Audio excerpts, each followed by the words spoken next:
Hi, it's CT here for My Sacred Blood. Welcome and welcome back to the only channel on YouTube that focuses exclusively on holistic menstrual care. I have been reading about 4 years worth of comments. I haven't checked the comments for a while on this channel. Of course, I didn't get through them all, but from what I have read, a lot of women do not like to touch their vagina. And they do not want to touch their menstrual blood. They want nothing to do with their menstrual blood.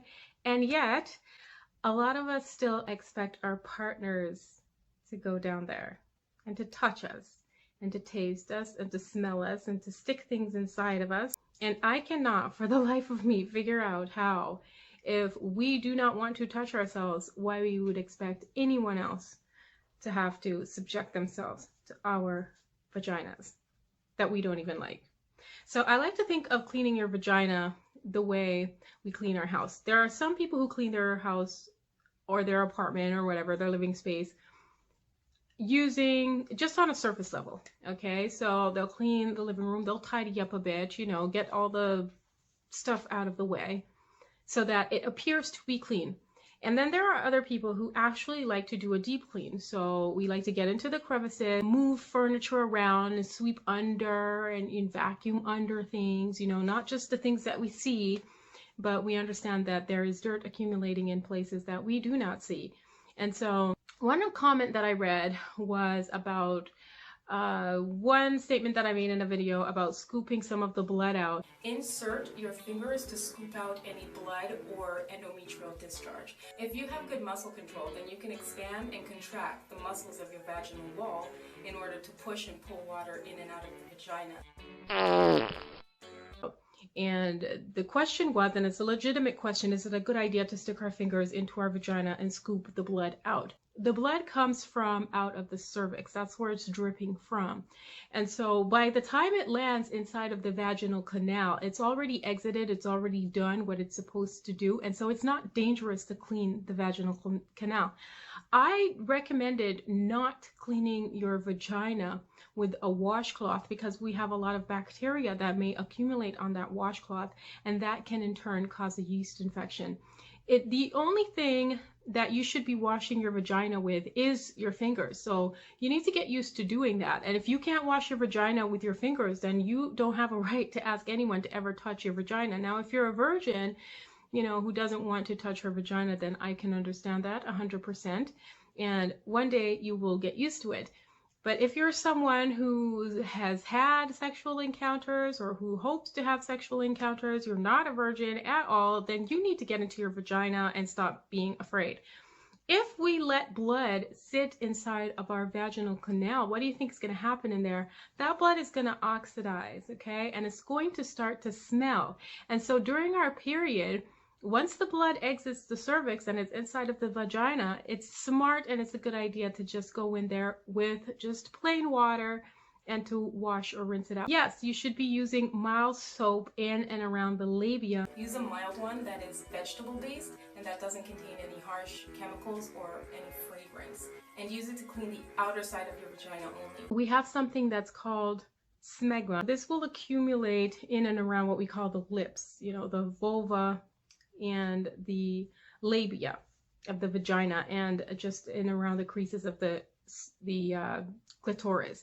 And so it's a good idea to go in there with mild soap and to wash these areas with your hands. And this is why I like to talk about holistic menstrual care and not just look at, well, if you just wear cloth pads or if you just wear a reusable cup, you know, you're doing something great. You might as well be using conventional feminine care products if you're afraid to touch your own vagina, because holistic menstrual care, like really caring about your vagina and about your life, is going to take some work. That's what self-love is about, is getting to know yourself and love yourself and not being afraid of yourself, including your vagina. Yes, the vagina is pretty scary for those who don't really understand it. It can smell bad if you're afraid of it and you don't want to touch it. You know, it is a dark space, a dark, mysterious space, and a lot of us don't want to go in there, or we're afraid to go in there. But in this channel, we're going to learn how to get used to our vagina, how to love our vagina, you know, and to be comfortable enough with our vagina to touch it and to smell it and to make sure that we're keeping it clean. If you are uncomfortable touching your vagina, I would suggest having a bath and let the water do the work. Of course, you know, everything that washes off you into the bath water is going to be in the bath water, and so you're going to kind of be inviting that stuff back inside of you. And so once again, one day you're going to have to get comfortable one way or the other with touching yourself. But for now, while you're still a little bit uncomfortable, let the water do the work. I would suggest maybe installing one of those showers that you can, the shower heads that you can pull down, and using that, you know, as kind of a pressure washer. Start by washing the outside of your vagina with your fingers. The reason why it's important to get to the place where you're comfortable with the inside of your vaginal canal is because you want to know what's happening in there. When we go for a regular pap smear every year or twice a year, our doctors put their fingers up there, you know, just to see how our cervix are doing. Is there anything growing on your cervix? How does your cervix lay in the vagina? Is it tilted? You know, is it bumpy? Some women do have little small bumps on their vagina, and you want to know on their cervix, you know, and this is perfectly normal. It's not cancerous, and you don't want to go in there one day when you're 40, 50 years old and you feel this thing inside you and you're thinking that, you know, you have cancer. That is some kind of growth that's not supposed to be there. You do have something inside of your vagina that feels like a bump. And that's your cervix. That's the opening of your cervix. And it's smart to get used to it and to know that it's there and what it feels like. Because on some days before your period, it may be a little bit enlarged. You know, and when you become pregnant, it gets enlarged. So you want to be able to notice the changes in your cervix. So a good way to do that is to regularly, whenever you're in the shower, just put your finger inside your vagina and wash it out.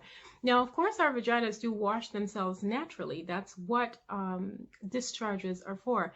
But because the way we eat, a lot of us don't eat well. A lot of this comes out in our discharge.